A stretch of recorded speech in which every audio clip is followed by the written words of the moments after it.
This is Optimal Health Daily, episode 1619. Weight Tracker, Why I Ditched the Scale for Good, and You Can Too, Part 2 by Karges of crystalkarges.com, and I'm Dr. Neil, your very own personal narrator.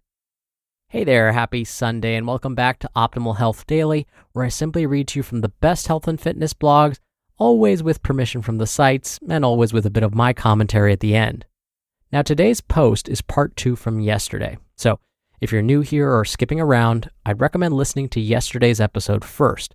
That was episode 1618. But if you're all caught up, I'm sure you're excited to hear part 2, so let's get to it and continue optimizing your life. Weight Tracker, Why I Ditched the Scale for Good, and You Can Too, Part 2 by Karges of crystalkarges.com. While getting rid of my scale didn't magically heal my relationship with food and my body overnight, it was a starting point that shifted the tide in a new direction. It changed the narrative in my brain that my weight was no longer defining my worth, nor could it dictate how or what I would feed my body. It allowed me to turn down some of that deafening external noise so I could actually pay attention to what my body was needing and come home to myself. It created the momentum I needed to move forward toward healing and trust in my body once more. To this day, we don't own a scale or have one in our home. I think the last time I was weighed was when my partner and I were expecting, and even then, I committed to doing blind weights at the doctor's office so as not to become preoccupied with the pregnancy weight tracker. It is possible to break free from the pregnancy weight gain tracker so you can focus on doing what's most important to keep you and your baby healthy and safe during pregnancy. And FYI, you can opt out of being weighed during pregnancy without jeopardizing your health and safety. There are many other markers your providers can use to assess your health outside of being weighed. It has been so liberating to reclaim life from the scale and to learn to live in alignment with my body and values, not fighting against them. Ultimately, I'm hopeful that as my children grow up, they will be empowered to trust their bodies in the same way. I know they'll inevitably encounter diet culture in various ways and places, but I'm hopeful the alliance they've built with their bodies will keep them impermeable to the lure and ploys of diet culture. Reclaiming your life from the scale. If you too want to reclaim your life from diet culture and heal your relationship with food and your body, I want to encourage you to consider the role your scale plays in your life. Do you find yourself needing to step on it frequently? Do you need it as a reassurance or guidance?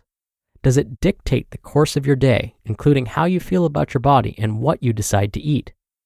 Let me tell you something. It doesn't have to control you anymore.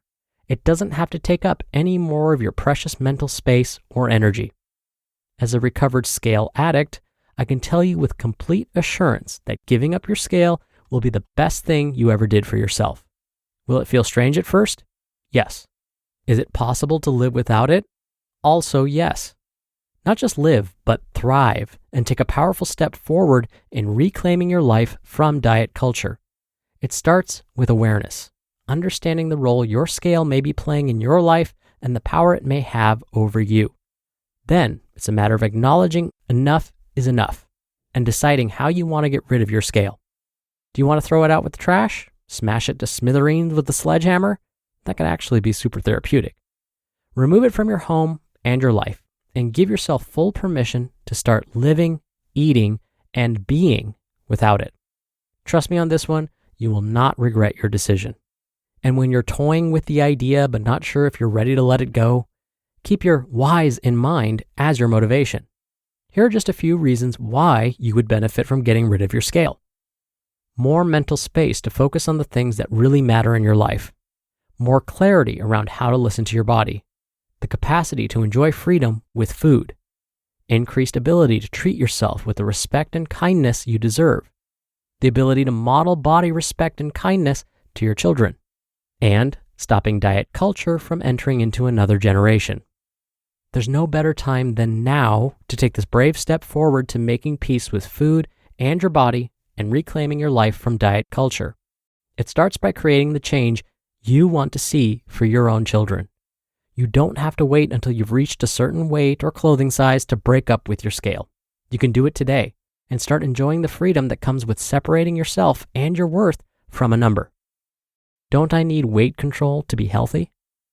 One of the common pushbacks I get from this idea of surrendering the scale has to do with weight control for the sake of being healthy.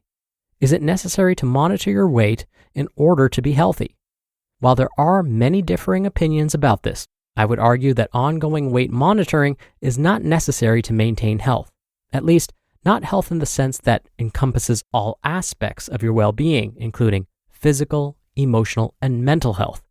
Because truly, the number on the scale doesn't reflect anything about you as a person, including the status of your overall health. Watering down health to weight alone is a diet culture tactic that keeps people trapped in a narrow view of what really matters. But look at it like this. If weighing yourself and stressing over your weight is creating more stress and anxiety for you, is that helping your health? In reality, the stress you might feel around your weight is far worse for your physical and mental health. So when you think about needing to weigh yourself for health reasons, be sure to keep the big picture in mind. What do you feel like you're achieving by monitoring your weight? Is it bringing added stress into your life? Are you compromising your mental health in pursuit of your physical health? Remember, there is no health without mental health. You no longer need to measure your worth or health by a number on the scale. And by living this out, you will teach your children to do the same. You just listened to part 2 of the post titled Weight Tracker, Why I Ditched the Scale for Good, and You Can Too, by Crystal Karges of crystalkarges.com. If you dream it, you can do it, right? If only self-fulfilling prophecies worked for hiring for your team. When you partner with Indeed, building the right team is that simple.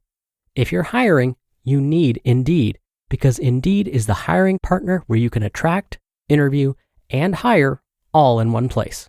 With Instant Match, as soon as you sponsor a post, you get a short list of quality candidates with resumes on Indeed that match your job description, and you can invite them to apply right away. Plus, you only pay for quality applications that meet your must-have requirements. I love that Indeed makes hiring all in one place so easy. Indeed helps you see your top talent's abilities faster with 135 assessment tests. Start hiring right now with a $75 sponsored job credit to upgrade your job post at Indeed.com/health. Offer valid through March 31st. Go to Indeed.com/health to claim your $75 credit before March 31st. Indeed.com/health. Terms and conditions apply. Need to hire? You need Indeed. Dr. Neil here for my commentary. Today's author, Crystal, made some really strong points about the potential issues with relying on that number on a scale to determine our health status. The other issue is that the scale can actually be pretty inaccurate when it comes to measuring body weight. Even though that's its sole job, there are inaccuracies that can occur. For example, if we weigh ourselves wearing different clothes each time, that's going to give us an inaccurate measure of any changes to our body weight. This is because our clothes can add up to 6 pounds to our body weight. And if we weigh ourselves wearing jeans and a sweatshirt one day and shorts and a t-shirt the next, any changes we see on the scale could be just because of the change in clothes. That's why it's recommended we always weigh ourselves wearing the same clothes or wearing just our birthday suits. What if we weigh ourselves at different times each day? If we weigh in the morning one day and then weigh ourselves in the evening another, any differences on the scale could be due to the fact that we weighed ourselves on an empty stomach after having used the bathroom, like in the morning, and then the next time after dinner, like when we weigh ourselves in the evening. These are just some of the reasons the number on the scale could be inaccurate, and that's why we can't let it make or break us and the pursuit of our goals.